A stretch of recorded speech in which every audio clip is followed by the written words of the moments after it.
बिस्मिल्लाहिर्रहमानिर्रहीम। अस्सलाम वालेकुम रहमतुल्लाहि व बरकातुहू। May peace mercy and blessings of Allah सुब्हानहू व तआला be upon all of you my dear friends and viewers. हम रोज़मर्रा ज़िंदगी में अक्सर ऐसे जुमले बोलते हैं कि तुम्हारे साथ काम करना फ़जूल है, तुम्हें समझाना बेकार है, तुम्हारे साथ बैठना फ़जूल है। इस तरह के हम जुमले अक्सर बोलते हैं।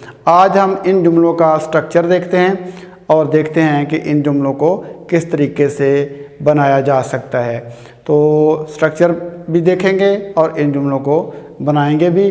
तो let's see the structure first. हम पहले स्ट्रक्चर देखते हैं कि तुमसे बात करना फ़जूल है। ऐसी बातें हम अक्सर करते रहते हैं, ठीक है ना। तो तुमसे बात करना फ़जूल है। देखें तो स्ट्रक्चर क्या होगा इसका। स्ट्रक्चर हम पहले देख रहे हैं। स्ट्रक्चर इसमें होगा it is useless, it is useless. उसके बाद हमने क्या करना है, उसके बाद टू लगाना है, ठीक है ना, टू। उसके बाद V1, उसके बाद V1 का मतलब वर्ब की पहली फॉर्म, ठीक है जी। उसके बाद हमने क्या लगाना है, ऑब्जेक्ट लगाना है, ठीक है। ऑब्जेक्ट के बाद हमने क्या लगाना है, अगर कोई अदर वर्ड्स हैं तो वो भी हम आगे ऐड कर सकते हैं। जुमले को लेंथी अगर बनाना हो तो फिर अदर वर्ड्स भी आगे ऐड हो सकते हैं। लेकिन स्ट्रक्चर इसका देखें क्या है। इट इज़ यानी it's useless to V1, 2 + V1 और उसके बाद ऑब्जेक्ट आ जाएगा। उसके बाद बाकी के अगर कोई अल्फाज हैं तो वो हम उसमें ऐड कर देंगे। तो देखते हैं हम जुमला पहला, तुमसे बात करना फ़जूल है। It is useless to talk to you. तुमसे बात करना फ़जूल है। तो इट्स मैं लिख रहा हूँ, इट इज़ ही है ये। It's useless to talk to you. तो तुम्हारे साथ बात करना फ़जूल है, तुम्हारे साथ बात करना बेकार है। तो इसी तरह से तुमको समझाना बेकार है, तुमको समझाना बेकार है। तो देखें इसमें भी इट इज़ यूजलेस, इट्स लिख लें, इट इज़ लिख लें, it's useless to make you understand, make you understand. तुमको समझाना बेकार है। It is useless to make you understand. तुम्हें समझाना बेकार है, तुम्हें समझाना फ़जूल है, बेकार है, एक ही बात है दोनों। तो तुम्हारे साथ बैठना बेकार है, फ़जूल है। तो इसको भी हम बनाते हैं। तो इट्स, वही स्ट्रक्चर हमने यूज़ करना है। It's useless to sit with you. तुम्हारे साथ बैठना बेकार है। उसके बाद नेक्स्ट सेंटेंस है तुम्हारे साथ बहस करना बेकार है। तो इट्स यूजलेस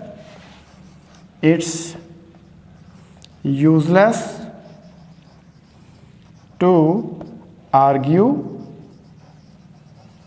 विद यू। तुम्हारे साथ बहस करना बेकार है। It is useless to argue with you. यही स्ट्रक्चर चलता जाएगा। आगे भी देखें, तुम्हें पैसे देना बेकार है। तो जहाँ पे ख़दशा होता है बंदे को कि यहाँ पे मेरा जो काम है उसका कोई मुझे फ़ायदा नहीं होगा, पैसे देने का कोई फ़ायदा नहीं होगा, तो वहाँ पे इस तरह के जुमले बोले जाते हैं। तुम्हें पैसे देना बेकार है। It's useless to give money to you. तो तुमको पैसे देना बेकार है, कोई फ़ायदा नहीं होगा, पैसे देने का फ़जूल है तुमको पैसे देना। तुम्हारी कंपनी में काम करना बेकार है, फ़जूल है, कुछ मिलता तो है नहीं, तो तुम्हारी कंपनी में काम करना बेकार है। तो इसी तरह से it's useless to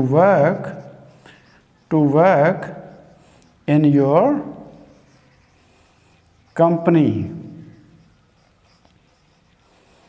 it is useless to work in your company. आपकी कंपनी में काम करना फ़जूल है, बेकार है, कुछ नहीं मिलता वहाँ से। तुम्हारे साथ क्रिकेट खेलना बेकार है। ठीक है, जो आदमी चीटिंग करता हो या जिसके साथ बंदे का खेलने के लिए बंदे को महसूस हो कि फ़ायदा कम नुकसान ज़्यादा होगा, तो फिर बंदा क्या कहता है कि तुम्हारे साथ क्रिकेट खेलना बेकार है। तो वही है, it's useless, it's useless to play